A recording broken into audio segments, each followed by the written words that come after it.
Marcher sous le soleil et la pluie, lutter les gbaka, vivre avec le minimum était mon train-train quotidien.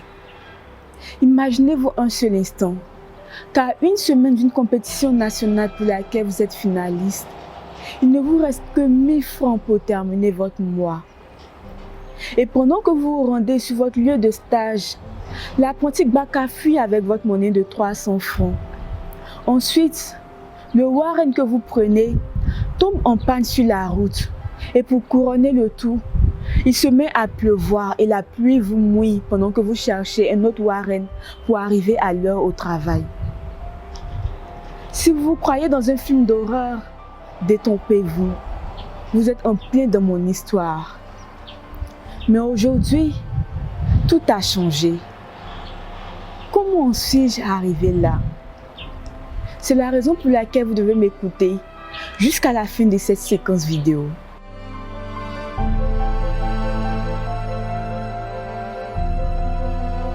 Né le 29 mai 1999 dans la ville de Bouaké, j'ai fait un parcours scolaire sans faute en obtenant en 2016 mon bac D à l'âge de 17 ans et mon BTS en 2018, un BTS en informatique développeur d'applications. La même année 2018, j'ai également été championne régionale d'art oratoire dans la ville de Bouaké et vice-championne nationale d'art oratoire.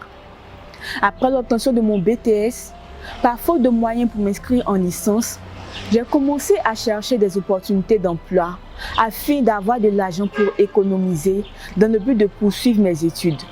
Et par la grâce de Dieu, dans cette quête, j'ai intégré l'Orange Digital Academy en 2019 parmi plus de 6000 postulants après avoir relevé différents challenges et entretiens. Pendant que j'étais à l'Orange Digital Academy en 2019, j'ai décidé de développer le site web de mon blog afin de partager ma passion pour l'écriture à ma communauté. Ainsi, le 29 décembre 2019, j'ai lancé Marée de Lumière Blog. Et grâce à ce blog, j'ai pu intégrer la communauté des jeunes blogueurs UNICEF Côte d'Ivoire, communauté dans laquelle j'ai reçu le prix de la meilleure productrice de contenu en septembre 2020. J'ai débuté l'année 2020 avec plein d'espoir. En effet, venant de terminer ma formation à l'Orange Digital Academy, j'espérais obtenir un emploi qui me permettrait de réaliser les 4 vœux que voici. Le premier vœu était d'avoir mon premier million sur mon compte. J'ai donc décidé d'ouvrir mon compte en banque, car pour moi, lorsqu'on veut quelque chose, il faut mener les actions pour se préparer à obtenir cette chose. Le second vœu était d'obtenir ma licence.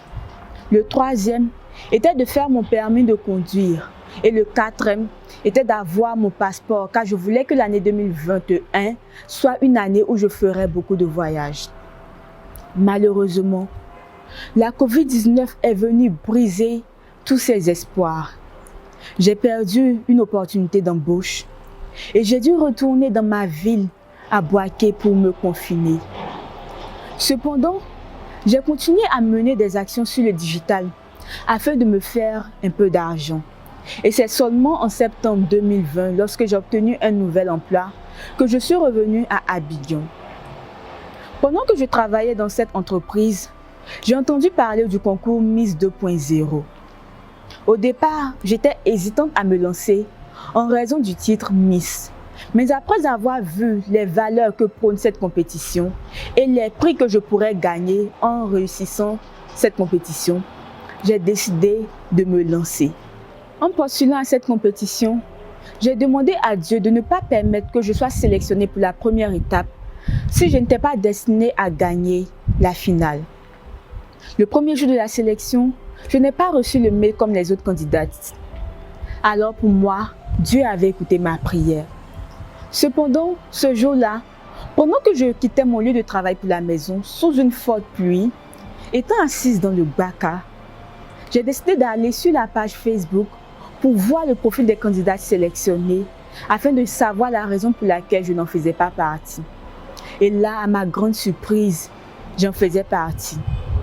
Le gbakaman m'a déposé au feu de Faya sous cette pluie.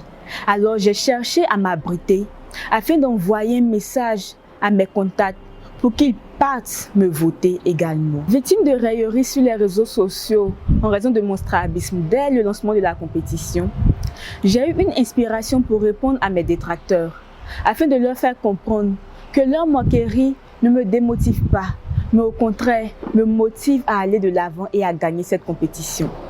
Cette réponse a suscité l'intérêt de nombreuses personnes qui ont décidé de me soutenir et de voter pour moi afin que je puisse passer à l'étape suivante. Et grâce à Dieu, ce fut chose faite. Moi qui peinais à récolter les votes, j'ai finalement eu plus de 6500 votes pour passer à l'étape suivante de la compétition. Nous avons eu à relever plusieurs autres challenges jusqu'à ce que nous restions 10 pour la grande finale. Et là, il fallait se retrouver hors d'Abidjan pendant 3 semaines pour le training camp. À ce niveau, j'avais un choix difficile à faire.